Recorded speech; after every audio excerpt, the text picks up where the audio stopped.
Hello and welcome to the Vinnie Langdon Show. We are here at CALSTAR at Nut Tree in Vacaville. Today we'll be welcoming them. In 2005 on the Vinnie Langdon Show, we went to Concord, California to check them out and learn about the organization. And today we'll be talking to some of the pilots here. So check it out here on the Vinnie Langdon Show.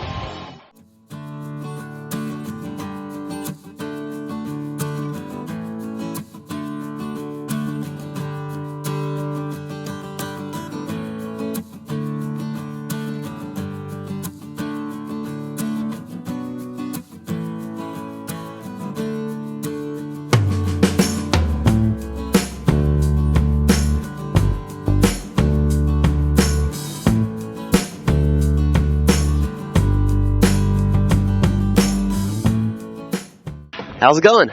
Oh, we're doing fine. How are you today? Good. What's your name? I'm Tim. And you're the pilot, huh? The pilot, yeah. How long have you been with CALSTAR? I've been with CALSTAR for almost 20 years. Really? So, yeah. Started flying here in, 1987. Yeah. Sounds good. So, what is CALSTAR? It's an air ambulance. CALSTAR is California Shock Trauma Air Rescue, and we're an air ambulance. We transport people from scenes that get injured in accidents, whatever the injury is that they need to get to a trauma center. And we also transport people from one hospital to another, depending on when they need to be moved. Great. Now, where are you guys located from? You guys are coming from Concord to Vacaville? You guys got a whole bunch of locations? Well, we have 8 bases around the state. We're just setting up base in Vacaville over here, which is why we're here today. Our bases are Concord, Gilroy, Salinas, Auburn, South Lake Tahoe, Ukiah, Santa Maria, and now in Vacaville. Great. Now, you had to earn your pilot license in order to fly?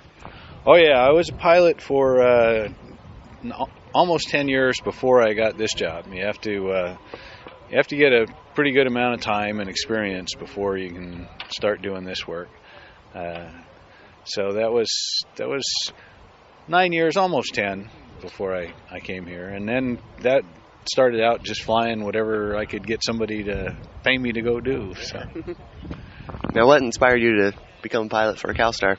Oh, to come to CALSTAR was because the company that I was working with at the time actually contracted with CALSTAR to use one of our helicopters for a kind of weekend operation they were doing.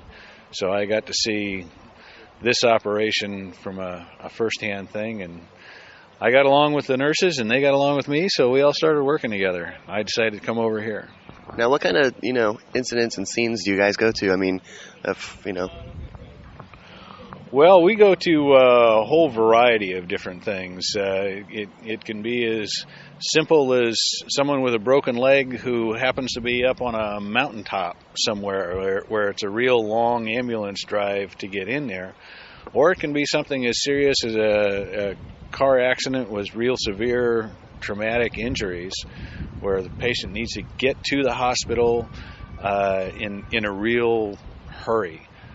So if there's a big accident out on Highway 80, a lot of times we'll take 1 or 2 of the patients and fly them to one of the local trauma centers, get them there quickly. The faster we can get somebody into the hospital after a traumatic injury, the better their chances of survival and getting out of the hospital quicker. Now with communications, do they contact CALSTAR if there's an emergency, or do they just go directly to their local 911 and they contact you? Everything goes through the 911 system. So somebody notifies 911 that there's an emergency. They start sending ambulances and police and fire departments, and whoever the highest ranking medical person decides if they want to include a helicopter in that. So if sometimes we'll get called while people are on the way to the scene. Sometimes they'll get to the scene and decide that it's important enough they need the helicopter. It's all kind of it's up to them to call us, and then they call us, and within 5 minutes of the time we're called, we'll be airborne and on the way to the scene. We'd like to be included more in the immediate dispatch of things, we get a lot of times where we get called out and we get turned around and sent home because everybody arrives at the scene and somebody's not really hurt bad enough to require a helicopter. They may need an ambulance, but they can do it in the ground ambulance and be just as efficient. But if they're hurt bad enough, then we're there and we can get them to the trauma center quickly. That's great. And you want to give us a tour around the helicopter? Sure. This is kind of the operating side of things from the nurse's standpoint. Normally, one of the nurses, when we're going to a location, one of the nurses sits up front here with me. I sit in a seat on the other side, which we'll get to. So one of the nurses sits up front, and we have maps, just regular old AAA maps and Thomas maps and all that. No GPS. So we can. Well, no, we have GPS, and that'll get us close. But sometimes, they're not exact with the coordinates, and we need to sort of figure out which little side street the fire departments are parked on. So we will use those and help us locate places. Then once we get to the scene, the nurse that's sitting up front will jump out and grab this big orange bag here, and that contains all their immediate required stuff for trauma care. And that nurse will go off to the patient, and the other nurse will take one of these litters out and set it up outside the aircraft, because we always put the patients on our litter outside of the aircraft for safety's sake. And I'll be sitting in there just with the aircraft running. Everything will keep going. They then both go to get the patients, and if we have more patients, then we also have 2 litters, so we can take 2 at one time. Once they get all set up and get the litters loaded up, then we bring them back in. We load them through the back end of the helicopter. If we come around this way. So we come around through this side, and the litters they lock into place here, and we take them out, roll them out, take them outside the rotor, put the patients on board, and when we load them back in, we load them in head first. And you saw when we were sitting on the side, once they come in through that tunnel, they come out where our nurses can get them from their chest up, because that's a part where somebody can die from, is injuries to the head or the neck. They have to worry about whether or not they can get, sometimes they have to put tubes in their throat so they can breathe, and do compressions for heart attacks and all that sort of stuff. So they can do all that from those seats that were up in front.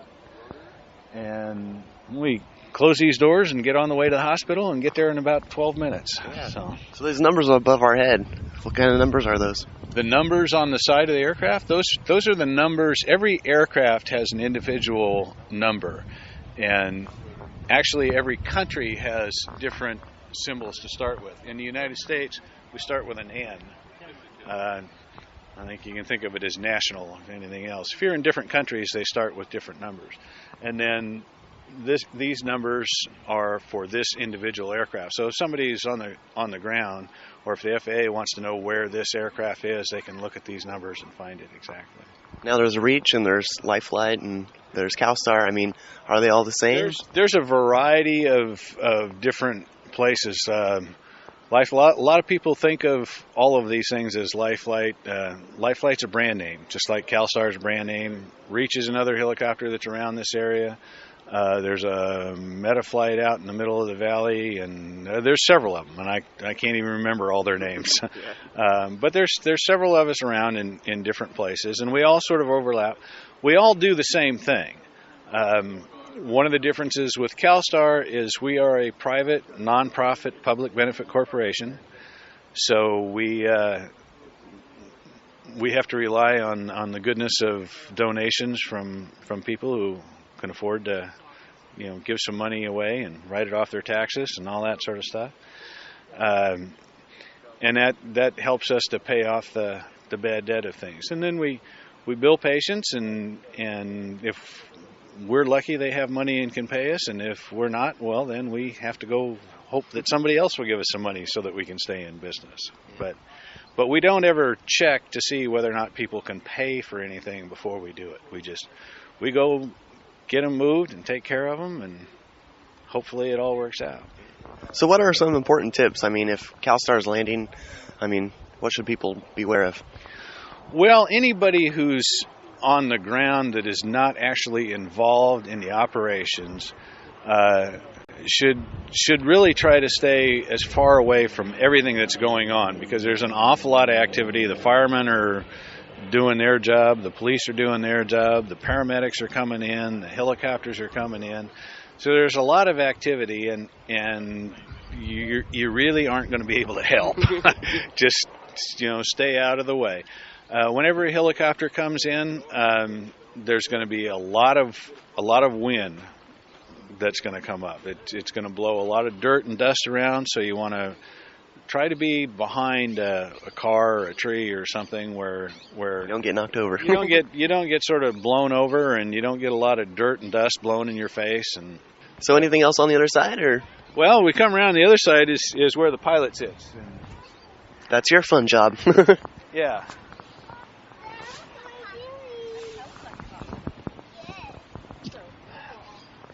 This is where I would be, is in this seat, and I have, of course, all the flight instruments and everything are up in front.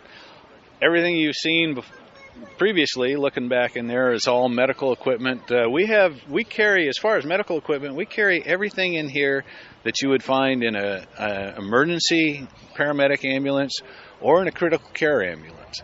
It's all just real miniaturized versions of the same thing, and they don't have to work for longer than half an hour, 40 minutes, but they'll all do that. And so that's all very small stuff that's back there. It's all medical stuff. All the stuff up front is a pilot's instruments for navigation and controlling the aircraft. So I noticed you're wearing a little jumpsuit.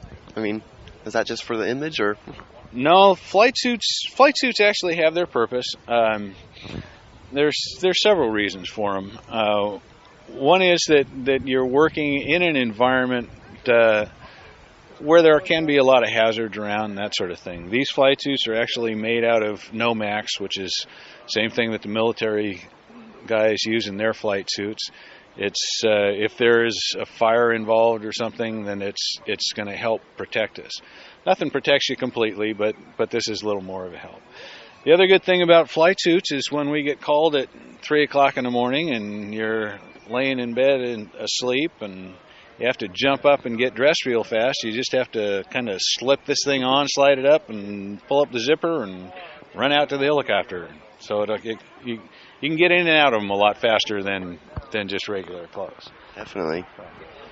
So, where are you a pilot out of? Are you going to be here in Vacaville, or are you base? I'm actually the lead pilot for both CALSTAR 1, which is in Concord, and CALSTAR 8, which is here in Vacaville. So I'll be kind of back and forth between both bases at various times. And we usually have 4 pilots at each base, and we'll just sort of rotate guys around between each one of them. Oh, okay. Do you guys work like every single day, or, I mean? Well, the nurses work 2 24-hour shifts in a week. And the pilots work a 7-day shift. So we work 7 days on and 7 days off, but we only work 12 hours for the day. So I will be here until 9 o'clock tonight, and another pilot will come in, and he'll be here till 9 o'clock tomorrow morning, and then I'll come back. And we'll do that for a week, and then we'll go take a week's vacation, and 2 other guys will come in and do it. Sounds fun. Well, thanks a lot, Tim, for taking the time and thanks for coming over. Letting us know. All right, thanks a lot.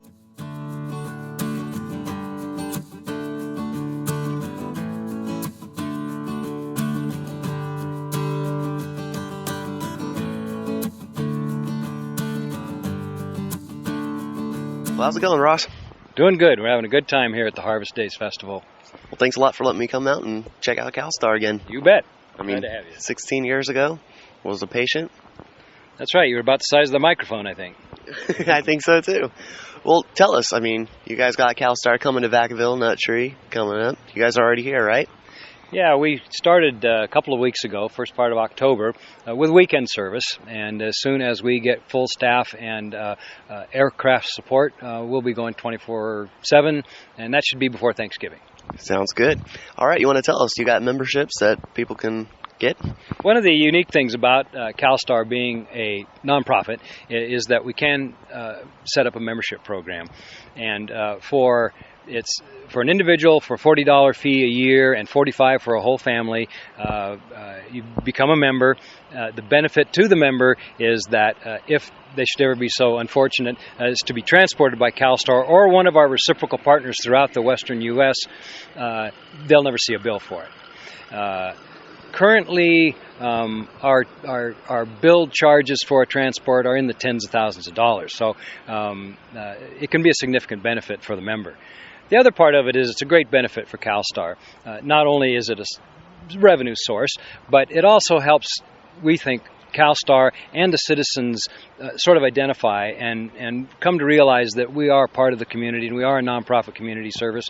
We think it's sort of similar to belonging to a public television station or something like that. And so it's an excellent program. We've been in operation with it for about 5 years, and statewide we have 10,000 members. All right. Well, if people want more information, they can go to calstar.org or they can contact CALSTAR here in Vacaville. www.calstar.org and get all the information, or 1-888-207-LIFE. And about job opportunities for CALSTAR, I mean, is it volunteer or is it work? Well, we have got the whole spectrum of job opportunities. We have a core of volunteers, some of which you've seen here today, that help us at special events and do sort of the little tasks, take backboards back to fire departments, things like that, that would detract from the normal duties of the flight nurses and the flight crews.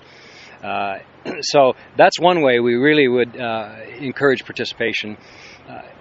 Employment opportunities, we have not a huge turnover among pilots and nurses, actually the people that are on the front lines, but we are always looking for qualified people, both pilot and nurse staff. The requirements are pretty rigorous.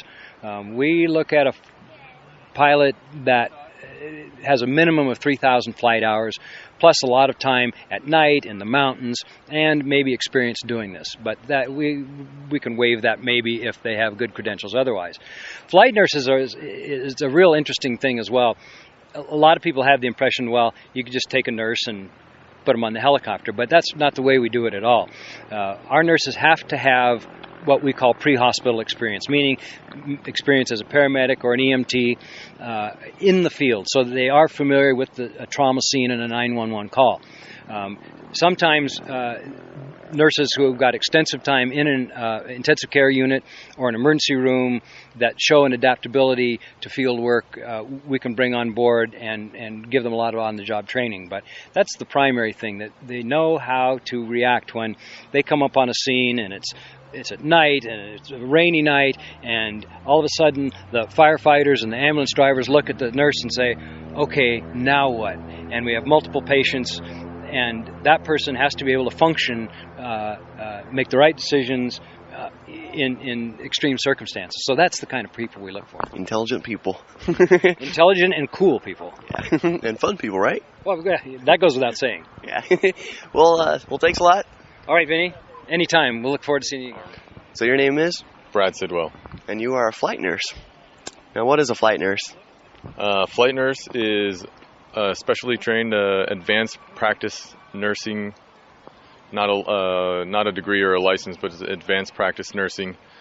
We are able to do advanced airways, surgical crikes, needle decompressions, things of that nature, similar to what a doctor could do in the ER.